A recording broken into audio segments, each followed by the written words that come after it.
ನಮಸ್ಕಾರ friends, ಭುವೀಸ್ recipes and log ಚಾನಲ್ಗೆ ಸ್ವಾಗತ ಫ್ರೆಂಡ್ಸ್. ಸ್ವಲ್ಪ ಕಾರಣಾಂತರದಿಂದ ಲೇಟಾಗಿ ವಿಡಿಯೋ ಅಪ್ಲೋಡ್ ಮಾಡ್ತಾಯಿದ್ದೀವಿ. ಇವತ್ತು ನಾವು ಇಲ್ಲಿ ನಮ್ಮ ತಂಗಿ ಮನೆಗೆ ಮಂಡ್ಯಕ್ಕೆ ಬಂದಿದ್ವಿ. ಫುಲ್ ಫ್ಯಾಮಿಲಿ ಎಲ್ಲ, ಅಮ್ಮ, ಮಗ, ನಮ್ಮ ಯಜಮಾನ್ರು, ಅಳಿಯ, ಮಗಳು, ಮೊಮ್ಮಕ್ಕಳು, ಮೈದಾ, ನನ್ನ ತಂಗಿ ಎಲ್ಲ ಫುಲ್ಲು ದೇವಸ್ಥಾನಕ್ಕೆ ಹೊಂಟಿದ್ದೀವಿ.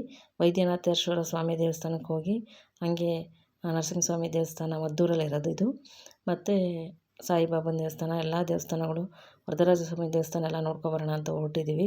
ನಿಜವಾಗ್ಲೂ ವಾತಾವರಣ ತುಂಬಾ ಚೆನ್ನಾಗಿತ್ತು. ಮಳೆನೂ ಬರ್ತಾಯಿತ್ತು, ಬಿಸಿಲು ಇರ್ತಾಯಿತ್ತು. ಅದಕ್ಕೆ ಫುಲ್ ಫ್ಯಾಮಿಲಿ ಎಲ್ಲ ಹೊರಟಿದ್ದೀವಿ. ಮೊದಲಿಗೆ ನಾವಿಲ್ಲಿ ನರಸಿಂಹಸ್ವಾಮಿ ದೇವಸ್ಥಾನಕ್ಕೆ ಬಂದ್ವಿ. ಆದರೆ ನಮಗೆ ಸಮಯ ಗೊತ್ತಿರಲಿಲ್ಲ. ಇದು ದೇವಸ್ಥಾನ ಮುಚ್ತಾರೆ ಅಂತ ಹೇಳ್ಬಿಟ್ಟು ಮಧ್ಯಾಹ್ನ ಟೈಮಲ್ಲಿ ಮತ್ತು ಕ್ಲೋಸ್ ಮಾಡಿದ್ರು. ಮತ್ತು ಅಲ್ಲಿಂದ ಟೈಮ್ ಯಾಕೆ ವೇಸ್ಟ್ ಮಾಡೋದು ಅಂದ್ಬಿಟ್ಟು ವೈದ್ಯನಾಥೇಶ್ವರ ಸ್ವಾಮಿ ದೇವಸ್ಥಾನಕ್ಕೆ ಹೋದ್ವಿ. ವಾತಾವರಣ ಅಂತೂ ಎಷ್ಟು ಚೆನ್ನಾಗಿತ್ತು ಅಂತ ಹೇಳ್ಬೇಡಿ. ನಿಜವಾಗ್ಲೂ ನಾವು ಬೆಂಗಳೂರಲ್ಲಿ ಇರೋರಿಗೆ ಈ ಮಂಡ್ಯ ಕಡೆಗೆ ಹೋಗ್ಬಿಟ್ರಂತೂ ಭಾಳನೇ ಖುಷಿಯಾಗ್ಬಿಡುತ್ತೆ. ನಾವು ಅದಕ್ಕೆ ರಜೆ ಸಿಕ್ತಾಗೆಲ್ಲ ಹೊಟ್ಬಿಡ್ತೀವಿ. ಮೈಸೂರು ದಸರಾ ನೋಡೋಣ ಅಂತ ಇವತ್ತೆಲ್ಲ ಈ ಸತಿ ಹೋಗಿದ್ವಿ ತಂಗಿ ಮನೆಗೆ. ಆದರೆ ದಸರಾದಲ್ಲಿ ತುಂಬ ಗಲಾಟೆ ಇತ್ತು ಅಂತ ಹೇಳ್ಬಿಟ್ಟು ಇನ್ನೇನು ದಸರಾ ಕ್ಲೋಸ್ ಆಗುತ್ತೆ ಅನ್ನೋ ಸಮಯದಲ್ಲಿ ಹೋಗಿದ್ವಿ ನಾವು. ಆಮೇಲೆ ಸರಿ ಅಂದ್ಬಿಟ್ಟು ಇವಾಗಲ್ಲಿ ನರಸಿಂಹಸ್ವಾಮಿ ದೇವಸ್ಥಾನ ಕ್ಲೋಸ್ ಮಾಡಿದ್ರಿಂದ ವೈದ್ಯನಾಥೇಶ್ವರ ಸ್ವಾಮಿ ದೇವಸ್ಥಾನಕ್ಕೆ ಹೋಗ್ತಾಯಿದ್ವಿ. ಇಲ್ಲಿ ವೈದ್ಯನಾಥೇಶ್ವರ ಸ್ವಾಮಿ ದೇವಸ್ಥಾನ ಮದ್ದೂರ ಹತ್ರನೇ ಇರೋದು.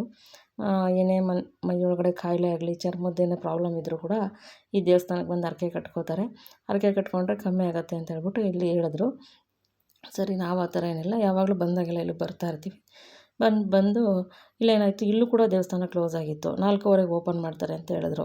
ಸರಿ, 4:15ವರೆಗೂ ಏನು ಮಾಡೋದು, ಮೊಮ್ಮಕ್ಕಳೆಲ್ಲ ಬಂದಿರಲ್ಲ ಅಂತ ಹೇಳ್ಬಿಟ್ಟು ಈ ದೇವಸ್ಥಾನದಲ್ಲಿ ಊಟ ಸಹ ಇತ್ತು. ತುಂಬ ಚೆನ್ನಾಗಿತ್ತು, ಅನ್ನ ಸಾಂಬಾರು ತುಂಬ ಟೇಸ್ಟ್ ಕೂಡ ಇತ್ತು. ಸರಿ ಅಂದ್ಬಿಟ್ಟು ಎಲ್ಲರೂ ಊಟ ಮಾಡ್ಕೊಂಡಾದ್ಮೇಲೆ ಅಲ್ಲೇ ಕೂತ್ಕೊಂಡು ಎಲ್ಲ ಸ್ವಲ್ಪ ಸಮಯ ಕಳೆದ್ವಿ. ಮತ್ತು ಅಲ್ಲಿ 4:15ಗೆ ದೇವಸ್ಥಾನ ಓಪನ್ ಆಯಿತು. ಓಪನ್ ಆಗಿದ ತಕ್ಷಣ ಸ್ವಾಮಿ ದರ್ಶನ ಮಾಡಿದ್ವಿ. ಇಲ್ಲಿ ಒಳಗಡೆ ಫೋಟೋ ಮತ್ತು ಫೋನು ಎಲ್ಲ ಅಲೋ ಇಲ್ಲ, ಫೋಟೋ ಎಲ್ಲ ತೆಗಿಯೋಂಗಿಲ್ಲ. ನಾವು ಹಂಗೂ ಈಚೆಯಿಂದ ಮಾತ್ರ ತಗೊಂಡ್ವಿ ಸ್ವಾಮಿನ ಅಷ್ಟೇನೆ. ವೈದ್ಯನಾಥೇಶ್ವರ ಸ್ವಾಮಿ ದೇವಸ್ಥಾನನ. ಇಲ್ಲೊಂದು ಬಿಲ್ಪತ್ರೆ ಮರ ಇದೆ, ತುಂಬ ದೊಡ್ಡದಾಗಿ ಚೆನ್ನಾಗಿದೆ. ನಮ್ಮ ಮೊಮ್ಮಕ್ಕಳು ನೋಡಿ ಒಳಗೆ ಹೋಗ್ತಾರೆ, ಈಚೆಗೆ ಬರ್ತಾರೆ. ದೇವಸ್ಥಾನದಲ್ಲಿ ಅಷ್ಟೊಂದೇನು ರಶ್ ಇರಲಿಲ್ಲ, ಒಂದೊಂದು ಸಮಯದಲ್ಲಿ ರಶ್ ಇರುತ್ತೆ ಅಷ್ಟೇ. ನೋಡಿ, ದೂರದಿಂದ ತೆಗೆದಿದ್ದೀವಿ. ವೈದ್ಯನಾಥೇಶ್ವರ ಸ್ವಾಮಿ ದೇವಸ್ಥಾನ ಮದ್ದೂರ ಹತ್ರ ಇದೆ. ಯಾರಿಗೂ ಗೊತ್ತಿಲ್ಲ ಅಂದರೆ ಇಲ್ಲಿಗೆ ಬರ್ಬೋದು. ನಿಮ್ಗೆ ಹೇಳ್ದಂಗೆ ಆರೋಗ್ಯದಲ್ಲಿ ಏರುಪೇರಿದ್ದವ್ರು ಕೂಡ ಮತ್ತು ಇಲ್ಲಿಗೆ ಬಂದು ಸ್ವಾಮಿ ದರ್ಶನ ಮಾಡ್ಕೊಂಡು ಹೊರಡ್ತಾರೆ. ಸರಿ, ನಾವು ಇಲ್ಲಿಂದ ಮುಗಿಸ್ಕೊಂಡು ಇಲ್ಲೇ ಹತ್ರದಲ್ಲೇ ಚಾಮುಂಡೇಶ್ವರಿ ದೇವಸ್ಥಾನ ಇದೆ. ಚಾಮುಂಡೇಶ್ವರಿ ಅಮ್ಮನವ್ರಿಗೆ ಅಲಂಕಾರ ಮಾಡ್ತಾಯಿದ್ರು. ಆವತ್ತು ನವರಾತ್ರಿ ಇರೋದ್ರಿಂದ ಬನ್ನಿ ಮಂಟಪದ ಪೂಜೆಗೋಸ್ಕರ ಬನ್ನಿ ಕೂಡ ಇಲ್ಲಿ ತಂದು ಕಟ್ಬಿಟ್ಟು ಅಮ್ಮಂಗೆ ಅಲಂಕಾರ ಮಾಡ್ತಾಯಿದ್ರು. ಸರಿ ಅಂದ್ಬಿಟ್ಟು ನಾವು ದೇವಸ್ಥಾನಕ್ಕೆ ಕೈ ಮುಕ್ಕೊಂಡು ಅಮ್ಮನವ್ರಿಗೆಲ್ಲ ಬರೋಣ ಅಂತ ಹೇಳ್ಬಿಟ್ಟು ಹೊರಟ್ವಿ. ಇಲ್ಲಂತೂ ವಾತಾವರಣ ತುಂಬಾ ಚೆನ್ನಾಗಿತ್ತು. ನೋಡಿ, ಮಗಳು, ಮೊಮ್ಮಕ್ಕಳು, ಅಲ್ಲಿ ತಂಗಿ, ಅಮ್ಮ ಎಲ್ಲ ಅಲ್ಲೇ ಇದ್ದಾರೆ, ಅಳಿಯೆಲ್ಲ. ಸರಿ ಅಂತ ಹೇಳ್ಬಿಟ್ಟು ನನ್ನ ಮಗ ಒಬ್ಬ ಮಿಸ್ ಆಗಿದೆ, ಅವನಿಗೆ ಎಕ್ಸಾಮ್ ಇರೋದ್ರಿಂದ ಬಂದಿರಲಿಲ್ಲ. ಇಲ್ಲೆಲ್ಲ ದೇವಸ್ಥಾನ ತುಂಬಾ ಚೆನ್ನಾಗಿದೆ. ವೈದ್ಯನಾಥೇಶ್ವರ ಸ್ವಾಮಿ ದೇವಸ್ಥಾನದ ಹತ್ರ ಅಂತೂ ತುಂಬ ಚೆನ್ನಾಗಿದೆ. ಇಲ್ಲಿ ನದಿ ಕೂಡ ಬರುತ್ತೆ. ಇಲ್ಲಿ ಹರಿಯೋ ನದಿನೇ ಇಲ್ಲಿ ಕೋತಿ ಆಂಜನೇಯ ಸ್ವಾಮಿ ದೇವಸ್ಥಾನ ಅಂತಿದೆ. ಒಂದು ಸತಿ ನಾನು ವಿಡಿಯೋ ಮಾಡಿದೆ ನಿಮಗೆ. ಅದೇ ನದಿ ಕೂಡ ಅಲ್ಲಿಗೆ ಕನೆಕ್ಟ್ ಆಗುತ್ತೆ. ಎಲ್ಲ ಒಂದೇ ನದಿನೇ ಅದೂ. ತುಂಬ ಚೆನ್ನಾಗಿದೆ ದೇವಸ್ಥಾನ ಅಂತೂ. ನಾವೆಲ್ಲನ ಟ್ರಿಪ್ ಹೋಗ್ಬಿಟ್ರೆ ಸ್ನೇಹಿತರೆ, ಫಸ್ಟು ನಾವು ಹೋಗೋದೇ ದೇವಸ್ಥಾನಕ್ಕೆ. ಹಂಗೂ ನಮ್ಮ ಮಕ್ಳುಗಳು ರೇಗಿಸ್ತಾರೆ, ನೀವು ಟ್ರಿಪ್ ಹಾಕೋದೇ ಬರೀ ದೇವಸ್ಥಾನಗಳು ಅಷ್ಟೇನೆ ಅಂತ ಅಂದ್ಬಿಟ್ಟು. ನಾವೆಲ್ಲೋದ್ರೂ ಫಸ್ಟು ದೇವಸ್ಥಾನಗಳಿಗೆ ಹೋಗಬೇಕು ಅಂತ ನಾವು ತಯಾರಿ ಮಾಡ್ಕೊಳ್ಳೋದು. ಸರಿ, ಇಲ್ಲೆಲ್ಲ ತುಂಬಾ ಚೆನ್ನಾಗಿತ್ತು. ಸ್ವಲ್ಪ ಸಮಯ ಕಳೆದ್ವಿ. ಇಲ್ಲಿ ನೋಡಿ, ಮಹಿಷಾಸುರನ ವಿಗ್ರಹ ಇದೆ. ಚಾಮುಂಡೇಶ್ವರಿ ದೇವಸ್ಥಾನ ಅಂತ ನಿಮ್ಗೆ ಹೇಳಿದ್ನಲ್ಲ, ಇದು ವೈದ್ಯನಾಥೇಶ್ವರ ಸ್ವಾಮಿ ದೇವಸ್ಥಾನ ಹತ್ರನೇ ಇರೋದು ಚಾಮುಂಡೇಶ್ವರಿ ದೇವಸ್ಥಾನ. ಇಲ್ಲಿ ಮಹಿಷಾಸುರನ ವಿಗ್ರಹ ಕೂಡ ಇದೆ. ಸರಿ, ಇಲ್ಲಿ ಅಮ್ಮನವ್ರ ಪೂಜೆಗೆಲ್ಲ ತಯಾರಿ ಮಾಡ್ತಾಯಿದ್ರು. ಯಾರೂ ಏನು ಅಷ್ಟೊಂದು ಭಕ್ತರು ಬಂದಿರಲಿಲ್ಲ. ಅದರಿಂದ ನಾವು ಅಲ್ಲಿಂದನೇ ಕೈ ಮುಕ್ಕೊಂಡು ಮಂಗಳಾರತಿ ಈಚೆನೇ ಇಟ್ಟಿದ್ರು, ತೊಗೊಂಡು ಸೀದಾ ಬಂದ್ವಿ. ಇಲ್ಲೆಲ್ಲ ಅಮ್ಮನಿಗೆ ರೆಡಿ ಮಾಡ್ತಾಯಿದ್ರು. ನವರಾತ್ರಿ ಇರೋದ್ರಿಂದ ರೆಡಿ ಮಾಡ್ತಾಯಿದ್ರು. ತುಂಬ ಚೆನ್ನಾಗಿದೆ ಸ್ನೇಹಿತರೆ, ನಿಜವಾಗ್ಲೂ ವಾತಾವರಣ ಅಂತೂ. ನಾನು ನಿಮ್ಗೆ ಹೇಳ್ದಂಗೆ, ನಾವು ಬೆಂಗಳೂರಲ್ಲಿ ಇರೋರಿಗೆ ಈ ಏರ್ ಪೊಲ್ಯೂಷನು, ವಾಟರ್ ಪೊಲ್ಯೂಷನ್, ಗಾಡಿ ಸೌಂಡು, ಅದು ಇದು ಅಂತ ಈ ಕಡೆ ಮಂಡ್ಯ ಆ ಕಡೆಗೆಲ್ಲ ಹೋಗ್ಬಿಟ್ರೆ, ಮಂಡ್ಯ ಮೈಸೂರು ಕಡೆಗೆ ತುಂಬಾ ಖುಷಿಯಾಗುತ್ತೆ. ಒಂದೊಂದು ಸತಿ ನಿಜ ನೀವೇನಾರ ತಿಳ್ಕೊಳ್ಳಿ, ನಾವು ಈ ಭೂಮಿ ಮೇಲೆ ಕರ್ನಾಟಕ ನೋಡಿ, ಶ್ರೀ ಚಾಮುಂಡೇಶ್ವರಿ ಅಮ್ಮನವ್ರ ಸನ್ನಿಧಿ ನಿಂತಿದೆ. ನಂತರ ಅಲ್ಲಿಂದ ಮುಗಿಸ್ಕೊಂಡು ನಾವು ಮತ್ತೆ ನರಸಿಂಹಸ್ವಾಮಿ ದೇವಸ್ಥಾನಕ್ಕೆ ಬಂದ್ವಿ. ನರಸಿಂಹಸ್ವಾಮಿ ದೇವಸ್ಥಾನದಲ್ಲಿ ದರ್ಶನ ಮಾಡಿದ್ವಿ. ಅಲ್ಲೂ ಫೋಟೋ ಮತ್ತು ಕ್ಯಾಮ್ರಾ, ಫೋನು ಏನೂ ಅಲೋ ಇಲ್ಲ. ಯಾವ ದೇವಸ್ಥಾನದಲ್ಲಿ ಕೂಡ ಎಲ್ಲೂ ಏನೂ ಅಲೋ ಇಲ್ಲ. ಮತ್ತು ಇಲ್ಲಿ ನರಸಿಂಹಸ್ವಾಮಿ ದೇವಸ್ಥಾನ ಮುಗಿಸ್ಕೊಂಡು ಸ್ವಲ್ಪ ಮುಂದಕ್ಕೆ ಬಂದ್ವಿ. ಇಲ್ಲಿ ವರದರಾಜ ಸ್ವಾಮಿ ವಿಗ್ರಹ ಇದೆ. ಇದು ನೋಡಿ, ಎಷ್ಟು ದೊಡ್ಡ ವಿಗ್ರಹ ಅಂದರೆ ನಿಜವಾಗ್ಲೂ ನಾನು ನೋಡ್ತಿದ್ದಂಗೆ ತುಂಬಾ ಭಯ ಆಯಿತು. 16 ಅಡಿ ಇದೆಯಂತೆ ಸ್ವಾಮಿ, ವರದರಾಜ ಸ್ವಾಮಿ ವಿಗ್ರಹ. ಇದು ಬಿಟ್ಟಿದೇವ ಹರಕೆ ಮಾಡ್ಕೊಂಡು ಕಂಚಿಲಿ ಕಟ್ಸಿದ್ರಲ್ಲ, ಅದೇ ಥರ ಇಲ್ಲಿ ಪ್ರತಿಷ್ಠಾಪನೆ ಮಾಡಿದ್ರಂತೆ ಸ್ವಾಮಿನ. ವರದರಾಜ ಸ್ವಾಮಿ ನೋಡ್ತಿದ್ದಂಗೆ ತುಂಬಾ ಒಂಥರ ಭಯನೂ ಆಯಿತು, ಒಂದು ಭಕ್ತಿ ಬಂತು. ಇಷ್ಟು ದೊಡ್ಡ ವಿಗ್ರಹ ನೋಡಿದ ತಕ್ಷಣ ತುಂಬಾ ಚೆನ್ನಾಗಿತ್ತು. ಇದು ನರಸಿಂಹಸ್ವಾಮಿ ದೇವಸ್ಥಾನದ ಒಳಗಡೆ ಎಲ್ಲ ತಗೊಂಡಿದ್ದು. ದೇವಸ್ಥಾನದ ಗರ್ಭಗುಡಿ ಸ್ವಾಮಿನ ಫೋಟೋ ತೆಗಿಯೋಂಗಿಲ್ಲ, ಕ್ಯಾಮ್ರಾ ಅದೆಲ್ಲ ಏನೂ ಇಲ್ಲ. ವರದರಾಜ ಸ್ವಾಮಿನ ನಾವು ಈಚೆಯಿಂದ ತೆಗ್ದಿದ್ದು, ಒಳಗಡೆಯಿಂದ ತೆಗ್ದಿಲ್ಲ.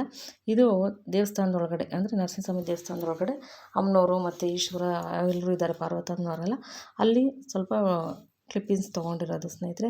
ನಾನು ನಿಮ್ಗೆ ಆವಾಗಲೇ ಹೇಳ್ದಂಗೆ ನಮ್ಮ ಕರ್ನಾಟಕದಲ್ಲಿರೋ ದೇವಸ್ಥಾನಗಳಾಗಲಿ, ನದಿಗಳಾಗಲಿ, ಭೂಮಿ ಆಗಲಿ ತುಂಬಾ ಚೆನ್ನಾಗಿದೆ. ನಾವು ನಿಜವಾಗ್ಲೂ ಪುಣ್ಯ ಮಾಡಿದ್ದೀವಿ ಇಂಥ ಜಾಗದಲ್ಲಿ ಹುಟ್ಟೋದಕ್ಕೆ ಅಂತ ಹೇಳ್ಬೋದು. ನಾನು ಸುಮಾರು ವಿಡಿಯೋದಲ್ಲಿ ಇದು ನಿಮ್ಗೆ ಹೇಳ್ತಾ ಇದ್ದೀನಿ.